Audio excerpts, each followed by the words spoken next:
Mesdames, bonsoir. Monsieur, bonsoir. Bienvenue à cette nouvelle édition du journal sur la télévision africaine. À la une de cette édition, peut-être vers l'amélioration de la sécurité sociale au Cameroun. Les réflexions se tiennent à Yaoundé dans le cadre de la 20e session de la commission consultative avec sur la table des acteurs sociaux et du ministre du Travail et de la Sécurité sociale deux propositions fondamentales, l'augmentation des pensions retraite d'au moins 20% ou alors la non-limitation du nombre d'enfants à affilier la Caisse nationale de la prévoyance sociale. Dans cette édition, les temps forts de cette concertation qui aura mis plusieurs heures. Dans cette édition également, la lutte contre les conflits dans le bassin, dans les grands lacs. Les réflexions vont se tenir à Brazzaville, au Congo, à partir du 19 octobre prochain. Mais déjà sur place, les ministres en charge des questions des affaires étrangères sont déjà mobilisés. Les grands lacs qui connaissent de nombreux conflits depuis plusieurs années maintenant. Et puis dans le cadre de la lutte contre Boko Haram, les assurances qui viennent de N'Djamena, Niamey était inquiète. Niamey pensait que le Tchad s'était retiré de la force multinationale mixte mise sur pied pour lutter contre Boko Haram. La capitale tchadienne a donné des assurances. Il ne s'agit pas d'un retrait, mais plutôt d'un redéploiement. Comment et pourquoi? Vous le verrez dans cette édition du journal. Mesdames et messieurs, voilà pour la vitrine. Le développement juste derrière.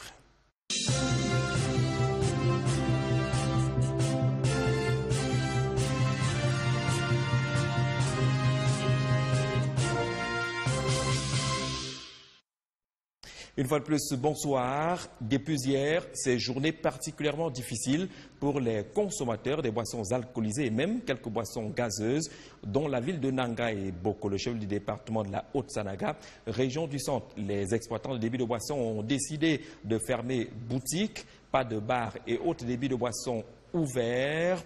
Soif, bonjour de ce côté-là. Motif, ces exploitants de débits de boissons sont en colère contre un concessionnaire représentant des sociétés brassicoles pour non-reversement depuis plusieurs mois maintenant de ce qu'on appelle les ristournes. La situation est restée difficile. Quelques concertations ont eu lieu aujourd'hui. Merveille Simo. Arrondissement de Nanga et Boko, les barmen de la petite localité ont observé hier un mouvement d'humeur. Ils revendiquent le paiement de leurs droits, soit 2 mois de ristourne à un concessionnaire des brasseries du Cameroun. Le concessionnaire DT Azimut, depuis plus de 15 ans, ne nous paye pas les ristournes à temps. Et non seulement cela, cette année il a exagéré parce que nous sommes au 10e mois. Les ristournes viennent à des taux imaginaires. Pour mieux se faire entendre, ils ont décidé de fermer boutique jusqu'à ce que leur situation soit rétablie. Aujourd'hui encore, il y a des coupes qui ne s'expliquent pas. Donc c'est tout à fait normal pour quand même manifester ce mouvement d'humeur, qu'ils sentent que désormais, en groupe organisé, on peut aussi opposer ou bien opposer notre mécontentement. Au sein du syndicat national des détenteurs de débits de boissons, ces cas sont assez récurrents. Des concessionnaires qui abusent des barmen en créant la confusion entre les grossistes et les brasseries du Cameroun, comme c'est le cas à Nanga et Boko. Donc, non seulement ces concessionnaires devaient reverser des ristournes, mais ces concessionnaires devaient reverser aussi des précomptes sur achat. Toujours, le concessionnaire trouve plutôt du dilatoire, jusqu'à la situation dans laquelle nous nous trouvons aujourd'hui. Une équipe du syndicat a été dépêchée dans la petite localité à l'effet de clarifier la situation. Allez voir ce qui se passe sur le terrain, si effectivement, si les paiements sont effectifs. Nous pensons que tel sera le cas, et si tel n'est pas le cas, nous allons, n'est-ce pas, nous retourner encore vers les brasseries du Cameroun pour solliciter le paiement immédiat. Parce que nous pensons que cet argent, même si nous versons entre les mains du concessionnaire, ça se retrouve à la fin dans les caisses des associations anonymes. Le président national du Ciné-Déboc a par ailleurs appelé les barmen à plus de retenue en leur réitérant son soutien jusqu'à ce que leur ristourne soit entièrement payée. Le Ciné-Déboc, c'est le syndicat national des exploitants de débits de boissons. Une délégation était présente aujourd'hui à Nanga et Boko au cours de la concertation convoquée par le préfet du département de la Haute-Sanaga. C'est une affaire à suivre. Comme cette affaire également, une grosse découverte a été faite du côté de Kwaban. Nous sommes dans l'arrondissement de Nkolafamba. C'est une usine de fabrication des produits cosmétiques bien moderne bien équipés, des produits qui peuvent se confondre à ceux qui sont originaux, sauf que cette entreprise fonctionnait en toute illégalité. C'est le travail de sape et de fourmi mené par des services spécialisés du ministère du Commerce qui a permis de mettre la main sur cette entreprise. Les produits ont été saisis, on annonçait la destruction, sauf que jusqu'à présent, pas de nouvelles véritables concernant la programmation de la destruction de ces produits. Nathan Amougou. Tout est parti de ce camion au contenu douteux qui a été interpellé par la brigade de répression du ministère du Commerce le jeudi 12 octobre dernier en Kouaban. Immobilisé, après une enquête ouverte, la découverte sera des plus étonnantes. Une usine clandestine de fabrication de produits cosmétiques contrefaits en fonction, avec un personnel bien affûté, des appareils dernière génération et des produits contrefaits prêts à être mis dans le marché. Il s'agit en gros des produits cosmétiques. Les cosmétiques, ça veut dire des tubes, des crèmes et des laits que nous avons trouvés dans cet établissement, appelons ça comme ça. Mais des laits dont on doute de l'origine, de la qualité. Et c'est ça qui a justifié notre action sur le terrain. Le promoteur de cette industrie clandestine, ne détenant aucun agrément, aucune autorisation de duplication des produits, a essayé de se défendre. Je suis un peu très stressé dans ce qui est en train d'arriver. Mais néanmoins, c'est normal ce qu'ils sont en train de faire. C'est vraiment normal. Il faudrait que nous apprenions au Cameroun à être un peu plus justes. Nous allons donc essayer de voir sur les documents que j'ai pour qu'on sache lequel exactement il y a un souci là-dessus. Le camion et son contenu ont été conduits à la délégation régionale du commerce à Yaoundé pour détruire ces produits cosmétiques. Mais, aux dernières nouvelles, de sources très introduites, les produits contrefaits auraient été remis aux propriétaires. On parlait justement de cette affaire qui est justement à suivre. Allons sur le terrain. Dans la région de l'Ouest, il y a de cela quelques semaines, c'était à Fessé, une partie de la route Bafoussam-Bamenjou. Les différents responsables du ministère du Transport et du ministère des Travaux publics étaient descendus sur le terrain pour trouver des solutions rapides. Des voies de contournement ont été aménagées. Comment se débrouille-t-on de ce côté jusqu'à présent avec le retour des pluies? C'est toujours le calvaire. Néliada. Depuis le 15 septembre dernier, rallier l'axe Bafoussam-Bamenjou est devenu un véritable calvaire pour les populations de cette localité.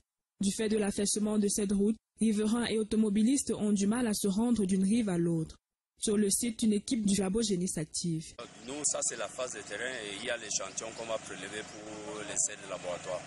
Donc après nos rapports, ça permet au MINTP, ministère des Travaux publics, pour savoir quelle est la cause de cet effondrement. Pour faciliter le passage des piétons et des motocyclettes exclusivement, une passerelle a été aménagée sur le côté gauche de la route. On s'est battu pour que les motos puissent transporter les passagers.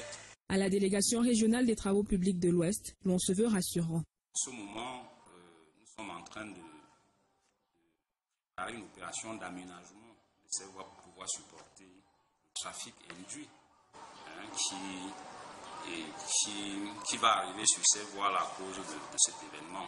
Donc ce n'était pas des routes qui étaient prévues pour ce niveau de trafic. Donc le ministère des Travaux publics a instruit qu'on fasse des devis pour aménager ces voies-là. En attendant le début des travaux par le génie civil, véhicules et autres engins doivent emprunter des voies de contournement prévues à cet effet à Bamenjou, village situé dans le 3e arrondissement de Bafoussam. Parlons éducation et parlons de cette affaire. Hier, nous le disions, c'était un peu la déception d'un jeune Camerounais qui se disait avoir été oublié dans le cadre des primes d'excellence du ministère des Enseignements secondaires. Il était major régional, major pratiquement national du probatoire C avec plus de 17 de moyenne. Dans ses propos, on lisait pratiquement la déception, sauf que tels que présentés, les faits ne se sont pas avérés réels. Du côté du ministère des Enseignements secondaires, les faits ont été repositionnés. L'enfant et la famille venus à la rencontre des responsables pour présenter pratiquement des excuses après des déclarations pratiquement erronées qui ont été faites hier. Norbert Ebodé. Major des majors au probatoire C, session 2017 avec 17,73 de moyenne, Aaron Clotaire Michendjing Kombu s'attendait à plus de 2 prix d'excellence 16 octobre 2017. dans un palais polyvalent des sports noir de monde. Or, il n'en était rien. Le DIPRI ne récompensant que les majors régionaux et nationaux, d'après les critères édictés. Mais sa boulimie des prix l'a amené à dire les contre-vérités, bien qu'ayant reçu ces 2 prix et enveloppes, contenant respectivement 134 500 et 244 500. Devant le comité d'organisation ce mardi dans la salle de conférence du ministère des Enseignements secondaires, preuve à l'appui. Le major national 2017, tout examen confondu, aux côtés de sa mère et de son proviseur, se confond en excuses suite au malheureux incident du palais polyvalent des sports 24 heures avant. Le 3e prix que je croyais exister n'existait pas en réalité. Et je l'ai tantôt dit, je m'en excuse. Et bel et bien, j'ai reçu les 2 prix, premier régional et premier national. Et je suis vraiment fier. Les mêmes excuses sont présentées par sa génitrice, laquelle salue des 2 mains l'heureuse initiative du patron des enseignements secondaires. Merci au ministre de l'enseignement secondaire et franchement, toutes nos excuses pour ce qui a été, pour le désagrément. Le proviseur du lycée bilingue d'Incoléton, établissement que fréquente le jeune élève depuis la classe de 6e, préfère se désoler de la situation. Quand je me rends compte que il a eu des explications bien avant, ce n'est qu'une désolation de ma part. Et je voudrais dire ici que il est lauréat, d'accord, mais il a péché en venant gâcher du revers de la main cette belle cérémonie qui a été organisée par le ministre de l'Enseignement secondaire. Avec la clarification de la dite situation ce mardi, tout malentendu est désormais dissipé. Côté organisateur du prix d'excellence, l'on est désormais tourné vers la prochaine édition l'an prochain. Et des sources venant de d'autres encadreurs disent que ce n'est qu'un enfant et qu'il peut se tromper. Parlons de sécurité sociale et cette quête d'amélioration qui est lancée par les pouvoirs publics et tous les acteurs concernés. La 20e réunion de la commission consultative s'est tenue aujourd'hui à Yaoundé sous la présidence du ministre du Travail et de la Sécurité sociale, le ministre Grégoire Owona. Les acteurs font des propositions allant dans le sens de l'amélioration de cette sécurité sociale. Par exemple, l'augmentation des pensions retraite d'au moins 20% ou alors la non-limitation du nombre d'enfants affiliés à la Caisse nationale de prévoyance sociale. Michel Cyril Chungi. L'amélioration de la sécurité sociale des travailleurs passe par la refonte approfondie du système. C'est ainsi que la Commission nationale consultative du travail, dans sa 20e session de ce jour, a examiné l'avant-projet de loi relatif aux prestations sociales. Un document qui apporte beaucoup d'innovations. Le texte introduit de nouvelles allocations, notamment une allocation de rentrée scolaire, une allocation aux enfants entre 0 et 3 ans, concernant notamment les soins vaccinaux et les maladies infantiles. Également question de procéder à l'augmentation des pensions retraite. Les pouvoirs publics ne manquent pas de proposer une augmentation de 20%, une proposition qui ne fait pas l'unanimité. Dire que c'est depuis 34 ans aujourd'hui qu'on a augmenté les pensions au Cameroun. Nous avons proposé au gouvernement une augmentation de 50%. Je pense que c'était normal. D'ailleurs, c'était une base de négociation.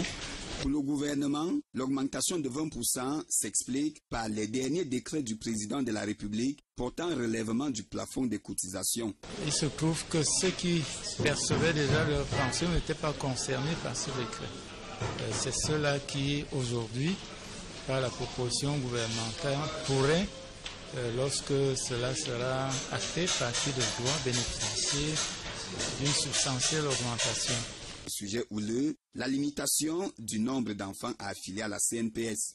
La limitation du nombre d'enfants à prendre en compte à la CNPS a suscité pas mal de polémiques, tenant parfois compte de la réalité du terrain, mais tenant aussi compte de la politique gouvernementale qui est quand même sur la voie de la régulation des naissances, ce qu'on appelle plus communément le planning familial.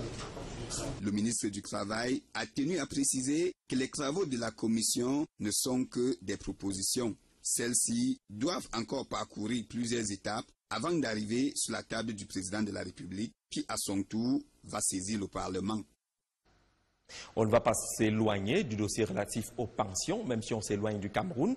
Cap sur Brazzaville, la capitale congolaise, où se tiennent les travaux du 11e colloque annuel de l'Assemblée internationale des services du Trésor. Depuis hier lundi, il regroupe des experts spécialistes en comptabilité publique de 30 pays d'Afrique de cette organisation. Il réfléchit, ces experts, sur l'amélioration de la modernisation de la gestion de la paye et des pensions au-delà de la diversité des systèmes de gestion de cette catégorie de dépenses publiques dans les différents pays qui sont concernés. Que peut-on déjà noter de cette mobilisation, Pascal Ngrandiaï? Face au défi de la modernisation de la gestion des finances publiques, l'Association internationale des services du Trésor, AIST, au-delà de la diversité géographique de ses membres, se veut être un espace d'échange et de débat.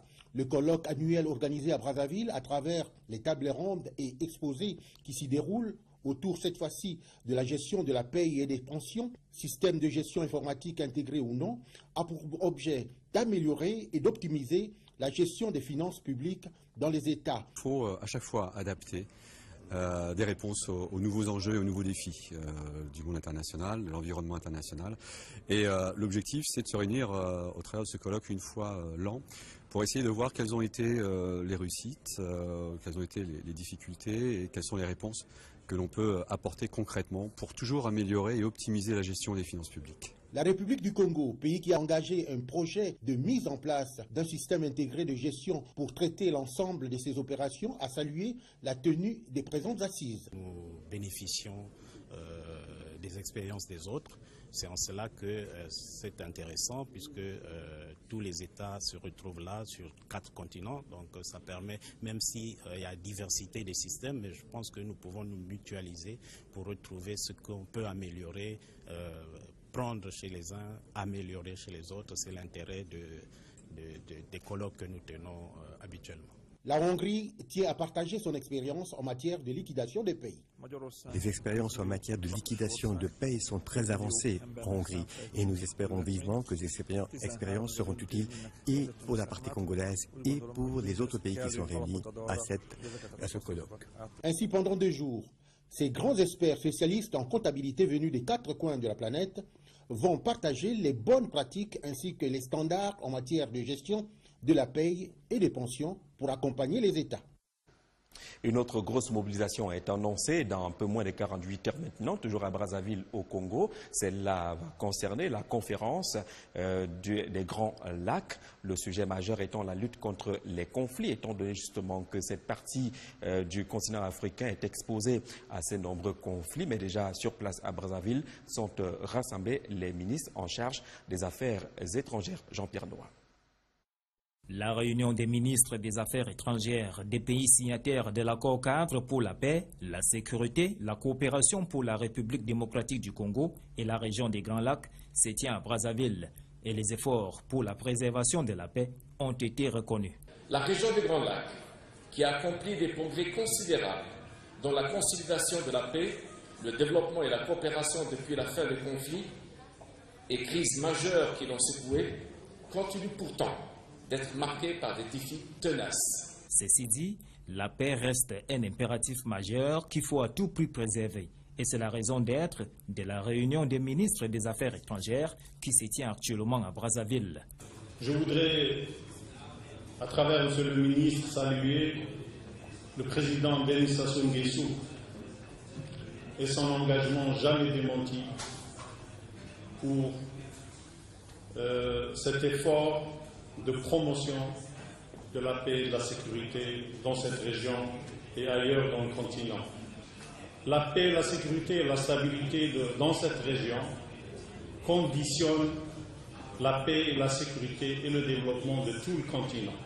Il faut donc créer des commissions bilatérales conjointes entre les gouvernements de la région.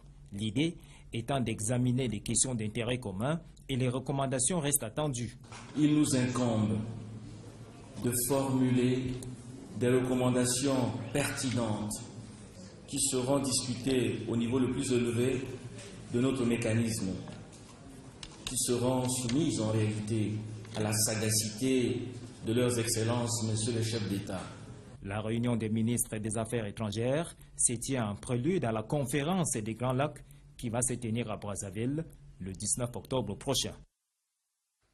Et puis justement, on le disait dans les titres de cette édition du journal, N'Djamena a tenu à rassurer les uns et les autres. Les troupes tchadiennes n'ont pas quitté la force multinationale mixte de lutte contre Boko Haram, telle que pensée par Niamey.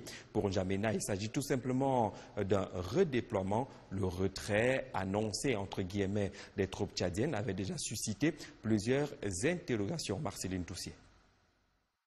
Par retirer ses troupes du Niger, où ils combattent les éléments de Boko Haram dans le cadre de la force conjointe des pays riverains du lac Tchad. Les éléments du contingent tchadien, basés dans la région de Difa, au sud-est du Niger, ont plutôt bougé pour se positionner plus haut dans le nord du Tchad. Un mouvement qui avait fait croire qu'il s'agissait d'une mesure de rétorsion de la part du Tchad suite aux sanctions prises par les États-Unis contre les ressortissants tchadiens pour insuffisance de collaboration dans la lutte contre le terrorisme. Mais en vérité, les troupes qui ont quitté le Niger se sont repositionnées à Our, dans le Tibesti, toujours dans le cadre de la lutte contre le terrorisme. Il s'agit selon N'Djamena d'un repositionnement, un redéploiement tactique et stratégique dans le cadre de cette lutte contre Boko Haram. Parlons santé dans cette édition et la lutte contre l'onchocercose. Quelques chiffres donnés aujourd'hui à Yaoundé et selon l'Organisation mondiale de la santé, 8 millions de personnes perdent la vue de suite de l'onchocercose. Pour y remédier, le Centre de recherche sur les filarioses et maladies tropicales a mis sur pied en partenariat avec le ministère de la Santé publique une campagne de sensibilisation et de prise en charge baptisée Test and Treat. Jusqu'ici, 21 000 personnes ont déjà été prises en charge et traitées contre cette maladie. C'est l'objet d'une communication du ministre de la Santé publique, André Mama Fouda. C'était aujourd'hui à Yaoundé, Vanessa Bidi. La population camerounaise vit dans les zones hypo-endémiques qui l'exposent à de nombreuses maladies tropicales. L'onchocercose, une de celles-ci, touche plus de la moitié de la population et pour l'éradiquer du Cameroun d'ici 2035, le ministère de la Santé publique a mis sur pied un programme baptisé Test and Treat. La restitution de la première campagne Test and Treat que nous avons donc réalisée en phase pilote dans le district de santé de Kola, avec comme partenaire majeur le centre de recherche sur les filarioses et les autres maladies tropicales.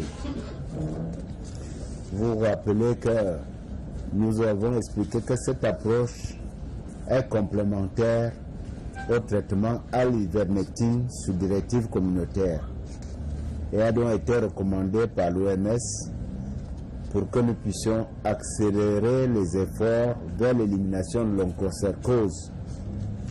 Pendant 2 ans, les populations de ces localités... Quand un malade arrive, on prend une goutte de sang au bout du doigt qui est passée dans le loascope que nous avons vu tout à l'heure et en fonction du résultat, chaque patient passe sur le poste du traitement pour prendre son Mectizan. Notons que 77% du taux de couverture a été atteint dans ces zones co-endémiques avec une adhésion croissante de la population. Rendez-vous a donc été pris pour la localité de Soa où 40 000 autres personnes seront prises en charge.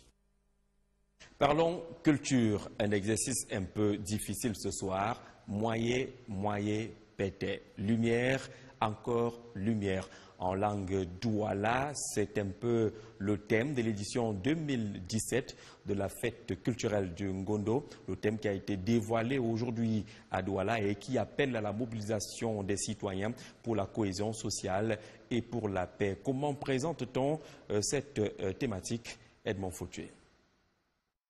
Le Ngondo, la fête traditionnelle et culturelle du peuple Sawa, l'édition 2017 a pour thème Moye pété, ce qui signifie la lumière, encore la lumière.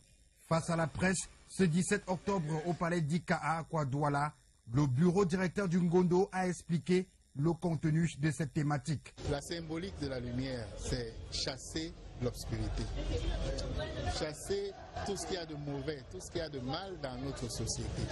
Et les ancêtres nous prédisent encore cette année la lumière. C'est pour ça qu'on dit moyer pété. Le thème de cette année s'accompagne d'une mise en garde. mise en garde qui veut dire, attention, il faut resserrer vos rangs, il faut consolider la cohésion parce que on est en train de voir, c'est eux qui parlent, les ancêtres, ils sont en train de voir des fissures au sein de notre société, des fissures par lesquelles cette lumière risque de s'échapper. C'était aussi une occasion de lancement officiel des activités de cette célébration culturelle Sawa avec ses particularités. Le carnaval de Douala, ça va concerner tous les habitants de la ville de Douala. Une grande fête. Et nous voulons que ce carnaval prenne de l'ampleur au fil des ans pour devenir comme le carnaval de Rio. Cette crevette qui apparaît veut confirmer que effectivement le Cameroun reste le Cameroun. Il faut le dire, cela fait près de 8 mois que le siège du secrétaire général du Ngondo est vide depuis le décès du précédent. Les journalistes qui ont fait le déplacement du Mukanda attendaient une réponse à ce sujet. Malheureusement, le nom du secrétaire général du Ngondo ne sera pas connu avant la fin de l'exercice du mandat du bureau actuel. Les activités de cette célébration démarrent le 11 novembre 2017 avec la visite des 7 cantons et leur apothéose prévue le 3 décembre 2017 sur les berges du Vouri. Du sport au pas de course relativement à la préparation de la prochaine édition de la Coupe d'Afrique des Nations, la CAN 2019 que le Cameroun va recevoir. Le gouverneur de la région du centre était sur le terrain du côté de Lembe pour aller évaluer lui-même les travaux en tant que président de la commission locale d'organisation de cette compétition, mettre la pression sur les entreprises, la même pression également mise sur les entreprises par le ministre des Sports, Pierre Ismaël Bidongpat. C'était également hier au cours d'une rencontre avec les opérateurs et les entreprises qui sont engagés dans l'aménagement des espaces réservés et programmés pour cette Coupe d'Afrique des Nations. Étienne Bala. Pour assurer le bon suivi de l'organisation de la Coupe d'Afrique des Nations 2019, que la région du Centre, l'un des comités des sites siège du comité local d'organisation, a procédé à l'installation des 2 équipes des commissions comprises dans sa localité. La première commission commise pour le stade Omnisport s'est vue renforcée par une deuxième chargée de la supervision du stade Olembe. Les 2 équipes, après installation, sont descendues sur le terrain à Olembe pour évaluer l'état d'avancement des travaux avec déjà les premières réalisations qui sont visibles sur le stade principal et même les annexes, également le stade militaire. Il faut être technicien. Nous voyons que ça évolue et nous avons reçu de bouche des techniciens eux-mêmes qui seront prêts. Il faut noter que la première descente des commissions conduites par le gouverneur de la région du Centre avait été effectuée en août dernier. Le taux des travaux effectués est dévoilé au cours de la réunion que présidait le ministre des Sports et de l'Éducation physique avec les entreprises préparatoires à la visite d'inspection CAF annoncée incessamment. Sur les études sont finalisées, les études d'exécution sont finalisées à hauteur de 60-70%. Les travaux vont bon train puisque l'effectif aujourd'hui des présences du site sur le site d'Olembe par Pecini est d'environ 600 compagnons. Les terrassements généraux sont achevés à 95%. Nous réalisons en ce moment les bétons de fondation qui permettront de recevoir dans quelques semaines les premiers éléments béton, préfa et métalliques qui arriveront directement d'Italie par le port de Douala. Réunion prescrite par le Premier ministre qui visait à trouver une stratégie commune pour répondre aux inspecteurs qui visiteront les chantiers. Après plus de 2 heures de huis clos, des recommandations sont formulées.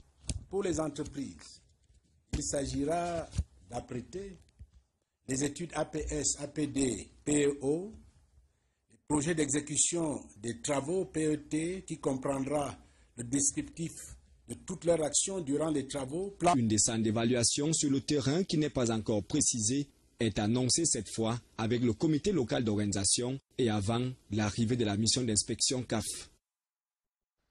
Le plus de sport, comme tous les mardis, 21h, Planète Sport avec Francis Bonga. Rendez-vous à ne pas manquer la chronique traditionnelle d'Emmanuel Jonas Kana dans le cadre de ce programme. Mesdames et messieurs, merci d'avoir regardé cette édition du 20h. Bonne soirée à tous.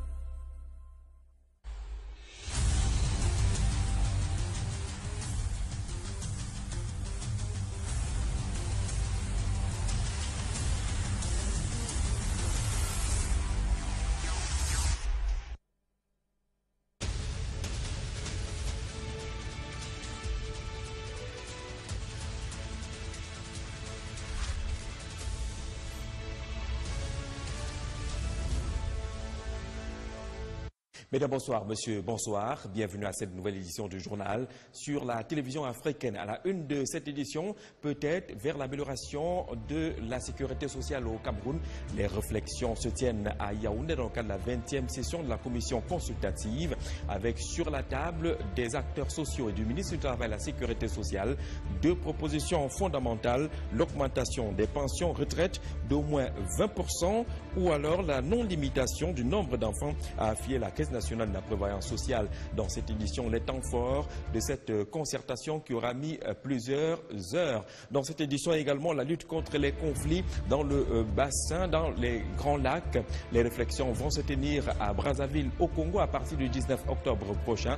Mais déjà sur place, les ministres en charge des questions des affaires étrangères sont déjà mobilisés. Les grands lacs qui connaissent de nombreux conflits depuis plusieurs années maintenant. Et puis dans le cadre de la lutte contre Boko Haram, les assurances qui viennent de N'Djamena, Niamey était inquiète. Niamey pensait que le Tchad s'était retiré de la force multinationale mixte mise sur pied pour lutter contre Boko Haram. La capitale tchadienne a donné des assurances. Il ne s'agit pas d'un retrait, mais plutôt d'un redéploiement. Comment et pourquoi? Vous le verrez dans cette édition du journal. Mesdames et messieurs, voilà pour la vitrine. Le développement juste derrière.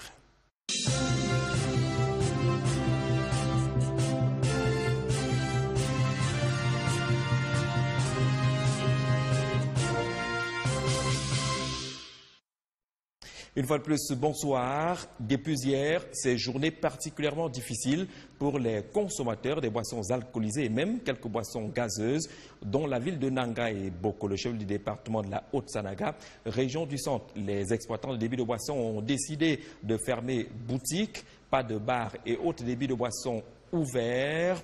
Soif, bonjour de ce côté-là. Motif, ces exploitants de débits de boissons sont en colère contre un concessionnaire représentant des sociétés brassicoles pour non-reversement depuis plusieurs mois maintenant de ce qu'on appelle les ristournes. La situation est restée difficile. Quelques concertations ont eu lieu aujourd'hui. Merveille Simo. Arrondissement de Nanga et Boko, les barmen de la petite localité ont observé hier un mouvement d'humeur. Ils revendiquent le paiement de leurs droits, soit 2 mois de ristourne à un concessionnaire des brasseries du Cameroun. Le concessionnaire DT Azimut, depuis plus de 15 ans, ne nous paye pas les ristournes à temps. Et non seulement cela, cette année, il a exagéré parce que nous sommes au 10e mois. Les ristournes viennent à des taux imaginaires. Pour mieux se faire entendre, ils ont décidé de fermer boutique jusqu'à ce que leur situation soit rétablie. Aujourd'hui encore, il y a des coupes qui ne s'expliquent pas. Donc c'est tout à fait normal pour quand même manifester ce mouvement d'humeur, qu'ils sentent que désormais, en groupe organisé, on peut aussi opposer opposer notre mécontentement. Au sein du syndicat national des détenteurs de débits de boissons, ces cas sont assez récurrents. Des concessionnaires qui abusent des barmen en créant la confusion entre les grossistes. Le colloque annuel organisé à Brazzaville à travers les tables rondes et exposés qui s'y déroulent autour cette fois-ci de la gestion de la paye et des pensions, système de gestion informatique intégré ou non, a pour objet d'améliorer et d'optimiser la gestion des finances publiques dans les États. Il faut à chaque fois adapter des réponses aux nouveaux enjeux et aux nouveaux défis du monde international, de l'environnement international. Et l'objectif, c'est de se réunir au travers de ce colloque une fois l'an pour essayer de voir quelles ont été les réussites, quelles ont été les difficultés et quelles sont les réponses que l'on peut apporter concrètement pour toujours améliorer et optimiser la gestion des finances publiques. La République du Congo, pays qui a engagé un projet de mise en place d'un système intégré de gestion pour traiter l'ensemble de ses opérations, a salué la tenue des présentes assises. Nous bénéficions des expériences des autres. C'est en cela que c'est intéressant puisque tous les États se retrouvent là sur 4 continents. Donc ça permet, même s'il y a diversité des systèmes, mais je pense que nous pouvons nous mutualiser pour retrouver ce qu'on peut améliorer, prendre chez les uns, améliorer chez les autres. C'est l'intérêt des colloques que nous tenons habituellement. La Hongrie tient à partager son expérience en matière de liquidation des pays. Les expériences en matière de liquidation de pays sont très avancées en Hongrie et nous espérons vivement que ces expériences seront utiles et pour la partie congolaise et pour les autres pays qui sont réunis à ce colloque. Ainsi, pendant 2 jours, ces grands experts spécialistes en comptabilité venus des 4 coins de la planète vont partager les bonnes pratiques ainsi que les standards en matière de gestion de la paye et des pensions pour accompagner les États. Une autre grosse mobilisation est annoncée dans un peu moins de 48 heures maintenant, toujours à Brazzaville au Congo. Celle-là va concerner la conférence des Grands Lacs. Le sujet majeur étant la lutte contre les conflits, étant donné justement que cette partie du continent africain est exposée à ces nombreux conflits. Mais déjà sur place à Brazzaville sont rassemblés les ministres en charge des Affaires étrangères. Jean-Pierre Noir. La réunion des ministres des Affaires étrangères des pays signataires de l'accord cadre pour la paix, la sécurité, la coopération pour la République démocratique du Congo et la région des Grands Lacs se tient à Brazzaville et les efforts pour la préservation de la paix ont été reconnus. La région des Grands Lacs, qui a accompli des progrès considérables dans la consolidation de la paix, le développement et la coopération depuis la fin des conflits et crises majeures qui l'ont secoué, continue pourtant d'être marqué par des défis tenaces. Ceci dit, la paix reste un impératif majeur qu'il faut à tout prix préserver. Et c'est la raison d'être de la réunion des ministres des Affaires étrangères qui se tient actuellement à Brazzaville. Je voudrais, à travers Monsieur le ministre, saluer le président Denis Sassou Nguesso et son engagement jamais démenti pour cet effort de promotion de la paix et de la sécurité dans cette région et ailleurs dans le continent. La paix, la sécurité et la stabilité dans cette région conditionnent la paix et la sécurité et le développement de tout le continent. Il faut donc créer des commissions bilatérales conjointes entre les gouvernements de la région. L'idée étant d'examiner les questions d'intérêt commun et les recommandations restent attendues. Il nous incombe de formuler des recommandations pertinentes qui seront discutées au niveau le plus élevé de notre mécanisme, qui seront soumises en réalité à la sagacité de leurs excellences, messieurs les chefs d'État. La réunion des ministres des Affaires étrangères se tient en prélude à la conférence des Grands Lacs qui va se tenir à Brazzaville le 19. Tourner vers la prochaine édition l'an prochain. Et des sources venant de d'autres encadreurs disent que ce n'est qu'un enfant et qu'il peut se tromper.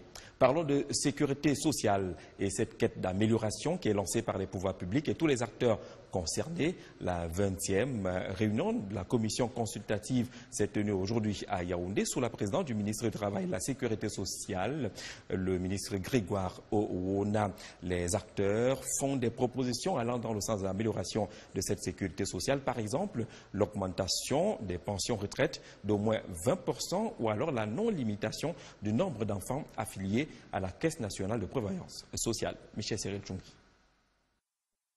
L'amélioration de la sécurité sociale des travailleurs passe par la refonte approfondie du système. C'est ainsi que la Commission nationale consultative du travail, dans sa 20e session de ce jour, a examiné l'avant-projet de loi relative aux prestations sociales. Un document qui apporte beaucoup d'innovations. Le texte introduit de nouvelles allocations, notamment une allocation de rentrée scolaire, une allocation aux enfants entre 0 et 3 ans, concernant notamment les soins vaccinaux et les maladies infantiles. Également question de procéder à l'augmentation des pensions retraite. Les pouvoirs publics ne manquent pas de proposer une augmentation de 20%, une proposition qui ne fait pas l'unanimité. Dire que c'est depuis 34 ans aujourd'hui qu'on a augmenté les pensions au Cameroun. Nous avons proposé au gouvernement une augmentation de 50%. Je pense que c'était normal. D'ailleurs, c'était une base de négociation. Pour le gouvernement, l'augmentation de 20% s'explique par les derniers décrets du président de la République portant relèvement du plafond des cotisations. Il se trouve que ceux qui percevaient déjà leur pension n'étaient pas concernés par ce décret. C'est ceux-là qui, aujourd'hui, par la proposition gouvernementale pourrait, lorsque cela sera acté, partir de droit bénéficier d'une substantielle augmentation. Sujet houleux, la limitation du nombre d'enfants affiliés à la CNPS. La limitation du nombre d'enfants à prendre en compte à la CNPS a suscité pas mal de polémiques, tenant parfois compte de la réalité du terrain, mais tenant aussi compte de la politique gouvernementale qui est quand même sur la voie de la régulation des naissances, ce qu'on appelle plus communément le planning familial. Le ministre du Travail a tenu à préciser que les travaux de la commission ne sont que des propositions. Celles-ci doivent encore parcourir plusieurs étapes avant d'arriver sur la table du président de la République qui, à son tour, va saisir le Parlement. On ne va pas s'éloigner du dossier relatif aux pensions, même si on s'éloigne du Cameroun, cap sur Brazzaville, la capitale congolaise, où se tiennent les travaux du 11e colloque annuel de l'Assemblée internationale des services du Trésor. Depuis hier lundi, il regroupe des experts spécialistes en comptabilité publique de 30 pays d'Afrique de cette organisation. Il réfléchit, ces experts, sur l'amélioration de la modernisation de la gestion de la paye et des pensions au-delà de la diversité des systèmes de gestion de cette catégorie de dépenses publiques dans les différents pays qui sont concernés. Que peut-on déjà noter de cette mobilisation, Pascal Ngrandiaï? Face au défi de la modernisation de la gestion des finances publiques, l'Association internationale des services du Trésor, AIST, au-delà de la diversité géographique de ses membres, se veut être un espace d'échange et de débat. Et les brasseries du Cameroun, comme c'est le cas à Nanga et Boko. Non seulement ces concessionnaires devaient reverser des restos, mais ces concessionnaires devaient reverser aussi des précomptes sur achat. Toujours, le concessionnaire trouve plutôt du dilatoire, jusqu'à la situation dans laquelle nous nous trouvons aujourd'hui. Une équipe du syndicat a été dépêchée dans la petite localité à l'effet de clarifier la situation. Allez voir ce qui se passe sur le terrain, si effectivement, si les paiements sont effectifs. Nous pensons que tel sera le cas, et si tel n'est pas le cas, nous allons, n'est-ce pas, nous retourner encore vers les brasseries du Cameroun pour solliciter le paiement immédiat. Parce que nous pensons que cet argent, même si nous versons entre les mains du concessionnaire, ça se retrouve à la fin dans les caisses des associations anonymes. Le président national du Ciné-Déboc a par ailleurs appelé les barmen à plus de retenue en leur réitérant son soutien jusqu'à ce que leur ristourne soit entièrement payée.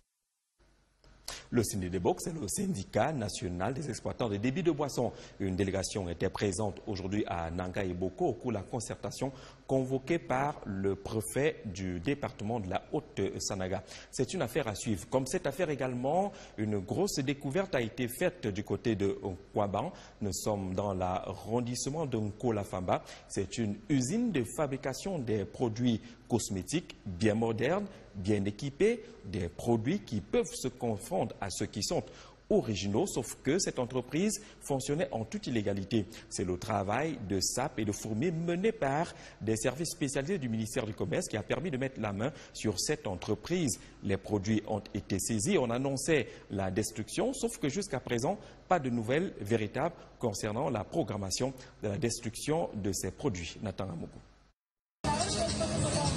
Tout est parti de ce camion au contenu douteux qui a été interpellé par la brigade de répression du ministère du Commerce le jeudi 12 octobre dernier en Nkwaban. Immobilisé, après une enquête ouverte, la découverte sera des plus étonnantes. Une usine clandestine de fabrication de produits cosmétiques contrefaits en fonction, avec un personnel bien affûté, des appareils dernière génération et des produits contrefaits prêts à être mis dans le marché. Ici, il s'agit en gros des produits cosmétiques.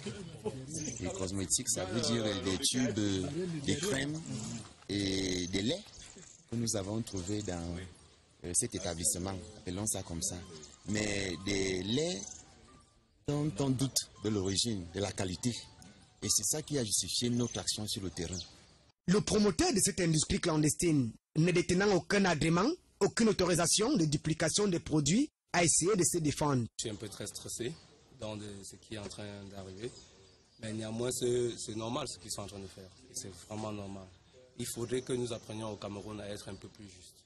Nous allons donc essayer de voir sur les documents que j'ai pour qu'on sache lequel exactement il y a un souci là-dessus. Le camion et son contenu ont été conduits à la délégation régionale du commerce à Yaoundé pour détruire ces produits cosmétiques.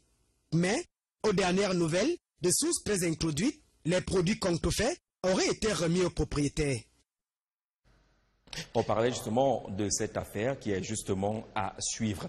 Allons sur le terrain. Dans la région de l'Ouest, il y a de cela quelques semaines, c'était à Fessé, une partie de la route Bafoussam-Bamenjou. Les différents responsables du ministère du Transport et du ministère des Travaux publics étaient descendus sur le terrain pour trouver des solutions rapides. Des voies de contournement ont été aménagées. Comment se débrouille-t-on de ce côté jusqu'à présent avec le retour des pluies? C'est toujours le calvaire. Néliada.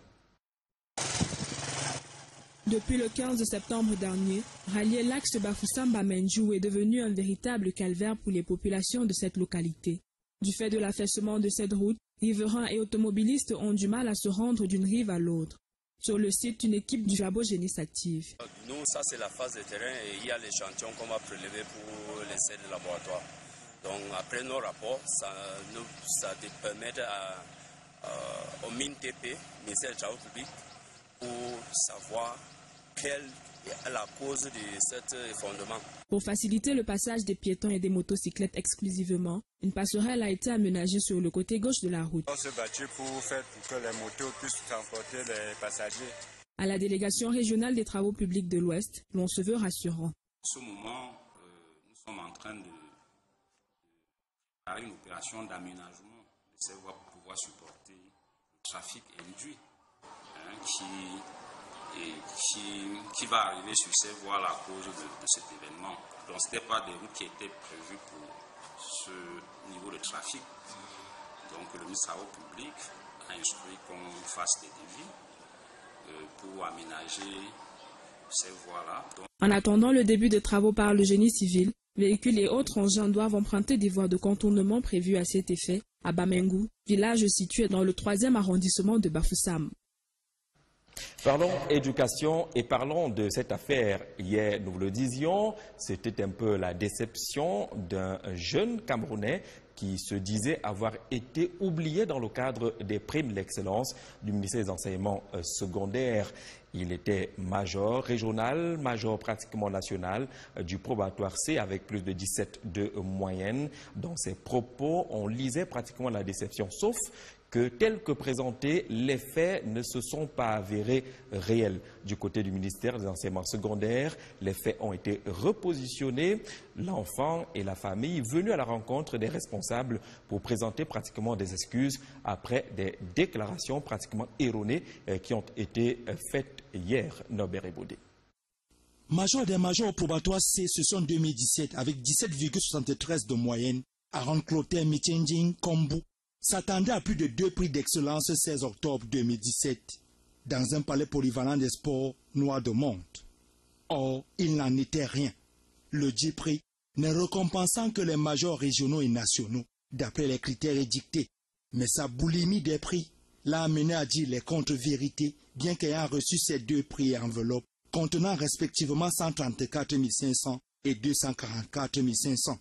Devant le comité d'organisation ce mardi dans la salle de conférence du ministère des Enseignements secondaires, preuve à l'appui. Le major national 2017, tout examen confondu, aux côtés de sa mère et de son proviseur, se confond en excuses suite au malheureux incident du palais polyvalent des sports 24 heures avant. Le 3e cri que je croyais exister n'existait pas en réalité. Et je l'ai tantôt dit, je m'en excuse. Et bel et bien, j'ai reçu les 2 prix, premier régional et premier national. Et je suis vraiment fier. Les mêmes excuses sont présentées par sa génitrice, laquelle salue des 2 mains l'heureuse initiative du patron des enseignements secondaires. Merci au ministre des enseignements secondaires et franchement, toutes nos excuses pour ce qui a été, pour le désagrément. Le proviseur du lycée bilingue d'Incoléton, établissement que fréquente le jeune élève depuis la classe de 6e, préfère se désoler de la situation. Quand je me rends compte qu'il a eu des explications bien avant, ce n'est qu'une désolation de ma part. Et je voudrais dire ici qu'il est lauréat, d'accord, Mais il a péché en venant gâcher du revers de la main cette belle cérémonie qui a été organisée par le ministre des Enseignements secondaires. Avec la clarification de la dite situation ce mardi, tout malentendu est désormais dissipé. Côté organisateur du prix d'excellence, l'on est désormais